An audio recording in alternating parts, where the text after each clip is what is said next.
ఈ 2 రోజుల కింద చౌటుప్పల్లో మరి నారాయణపూర్లో 2 500 నోట్ల ఫేక్ కరెన్సీ ఇద్దరి దగ్గరికి వచ్చినట్లు దృష్టిలోకి వచ్చింది.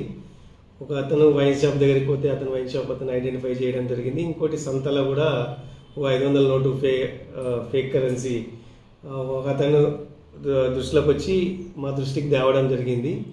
ఎవరైనా ఫేక్ కరెన్సీ ఈ చలామణి చేసినా లేకపోతే వాళ్ళ దగ్గర ఉండి చలామణి చేయడానికి ప్రయత్నం చేసిన చట్టపరంగా చాలా నేరము.